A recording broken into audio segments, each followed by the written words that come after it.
Hello students, welcome to class 7th। बच्चों, ये हमारी हिंदी नंदिनी पाठ्य पुस्तक और इसमें हम पाठ 2 पढ़ रहे थे, जो कि एक कहानी है मुंशी प्रेमचंद जी द्वारा लिखित और उस कहानी का नाम है ईदगाह। इसमें एक बच्चे की कहानी है, हामिद, जो कि बहुत गरीब होता है और ईद वाले दिन सभी लोग ईदगाह जाते हैं। ठीक है, सभी बच्चों के पास काफी पैसे होते हैं।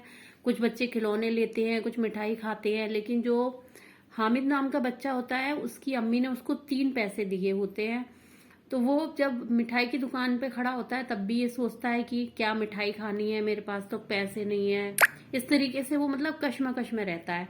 इसी तरीके से खिलौनों की दुकान पर भी वो अपने मन को इतना अपने कंट्रोल करता है कि अरे मैं खिलौने खरीदूंगा तो ये तो जाते से टूट जाएंगे, इसका कोई मतलब नहीं है। इसी तरीके से वो झूला भी नहीं झूलता।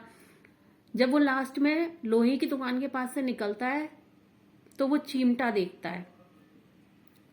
तो फिर उसको याद आता है कि मेरी जो दादी हैं वो जब रोटी सेकती हैं मेरे लिए, क्योंकि उसके माँ बाप बचपन में मर गए थे, दुनिया से चले गए थे, तो उसकी दादी ही उसको पाल पोसती थी, उसके लिए रोटी बनाती थी, तो उनका हाथ जल जाता था।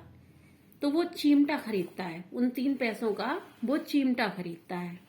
तो इसमें इस कहानी में यही बताया गया कि एक बच्चा जो कि कितना छोटा है, उसका मन कितना मिठाई भी खाने के लिए करता है, खिलौने खरीदने के लिए, लेकिन फिर भी वो सोच के कि नहीं, ये सब चीजें सब कुछ बेकार है, मुझे इन 3 पैसों में कुछ काम की चीज लेनी चाहिए, अगर नहीं है तो मैं बचा के ले जाऊंगा, तो मैं अम्मी को दे दूंगा, फिर किसी काम आ जाएंगे हमारे।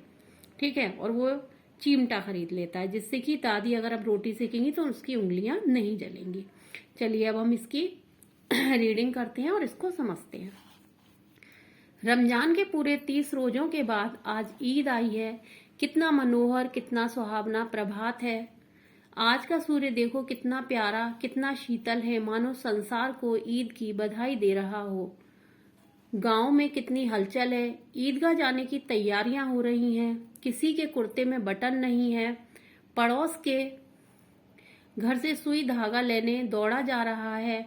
किसी के जूते कड़े हो गए हैं, उसमें तेल डालने के लिए तेली के घर भागा जा रहा है। जल्दी जल्दी बैलों को सानी पानी दे दें, ईदगाह से लौटते लौटते दोपहर हो जाएगी। 3 कोस का पैदल रास्ता, फिर सैकड़ों आदमियों से मिलना भेंटना, दोपहर के पहले लौटना असंभव है। लड़के सबसे ज्यादा प्रसन्न है। ये उस समय का बताया है जब ईदगाह जाने के लिए लोग बाग तैयारी कर रहे थे ईद वाले दिन।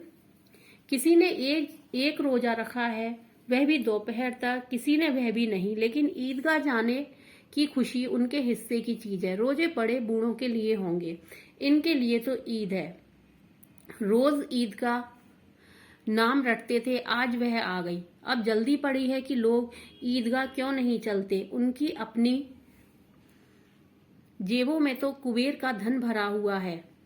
कुबेर का धन यानी कि बहुत सारा पैसा। बार बार जेब से अपना खजाना निकाल कर गिनते हैं और खुश होकर फिर रख लेते हैं। महमूद गिनता है 1 2 10 12, उसके पास 12 पैसे हैं।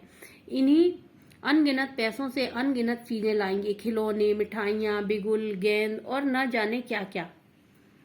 और सबसे ज्यादा प्रसन्न है हामिद, गरीब सूरत, दुबला पतला लड़का, जिसका बाप गत वर्ष हैजे की भेंट चढ़ गया, फिर एक दिन माँ भी मर गई। अब हामिद अपनी बूढ़ी दादी अमीना की गोद में सोता है और उतना ही प्रसन्न है। हामिद के पाँव में जूते नहीं हैं, सिर पर एक पुरानी धुरानी टोपी है जिसका गोटा काला पड़ गया है, फिर भी वह प्रसन्न है।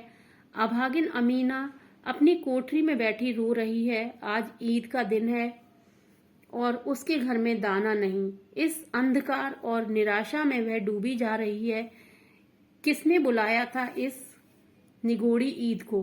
क्योंकि वो देख रही है अमीना, जो उसकी दादी है, कि सब लोगों के पास इतने पैसे हैं, सब लोग ईदगाह जाने के लिए इतने खुश हैं, लेकिन उसके पास जो हामिद है उसके पास जूते नहीं है, उसकी जो टोपी है वो भी पुरानी है। तो वो कोस रही है, वो ईद को भी कोस रही है, क्योंकि गरीब लोगों के लिए त्योहार भी खुशी के लिए नहीं आते हैं, क्योंकि जो बहुत गरीब होते हैं उनके लिए खुशी नहीं होती है त्योहार। जो जिनके पास बहुत धन दौलत होती है वो खुशियां मनाते हैं, लेकिन जो गरीब होते हैं वो यही सोचते हैं कि अब ये त्योहार आ गया, अब इसमें खर्चा चाहिए, ठीक है, पैसे चाहिए, और वो छोटा बच्चा है तो उसके मन को भी दुखी नहीं कर सकती। अमीना का दिल कचोट रहा है। गांव के बच्चे अपने अपने बाप के साथ जा रहे हैं। हामिद का बाप अमीना के सिवाय और कौन है? उसे कैसे अकेले मेले में जाने दे? उस भीड़ भाड़ में बच्चा कहीं खो गया तो क्या होगा? नहीं, अमीना उसे यूं न जाने देगी। नन्ही सी जान, 3 कोस चलेगा कैसे? पैरों में छाले पड़ जाएंगे, जूते भी तो नहीं है। कुल 2 आने पैसे बच रहे हैं, 3 पैसे हामिद की जेब में, 5 अमीना के बटुए में। यही तो बिसात है और ईद का त्योहार। अल्लाह ही बेड़ा पार लगाए। हामिद भीतर जाकर दादी से कहता है, तुम डरना नहीं अम्मा, मैं सबसे पहले आऊंगा। गांव से मेला चला और बच्चों के साथ हामिद भी जा रहा था। कभी सबके सब दौड़कर आगे निकल जाते, फिर किसी पेड़ के नीचे खड़े होकर साथ वालों का इंतजार करते। हामिद के पैरों में तो जैसे पर लग गए हैं। वह कभी थक सकता है। बड़ी बड़ी इमारतें आने लगी। यह अदालत है, यह कॉलेज है, यह क्लब घर है। आगे चलें, हलवाइयों की दुकानें शुरू हुई। आज खूब सजी हुई थी। इतनी मिठाइयाँ कौन खाता है? देखो ना, एक एक दुकान पर मनो होंगी, मतलब बहुत सारी। सहसा ईदगाह नजर आया। इमली के घने वृक्षों की छाया है। नीचे पक्का फर्श है, उस पर जाजिम बिछी हुई है, जाजिम यानी कि चटाई। रोजेदारों की पंक्तियां एक के पीछे एक न जाने कहां तक चली गई हैं। यहाँ कोई धन और पद नहीं देखता। इन ग्रामीणों में भी वजू किया और पिछली पंक्तियों में खड़े हो गए। कितना सुंदर संचालन है, कितनी सुंदर व्यवस्था। हजारों सिर एक साथ सजदे में झुक जाते हैं, फिर सबके सब एक साथ खड़े हो जाते हैं, मानो भ्रातृत्व का एक सूत्र इन समस्त आत्माओं को एक कड़ी में पिरोए हुए है।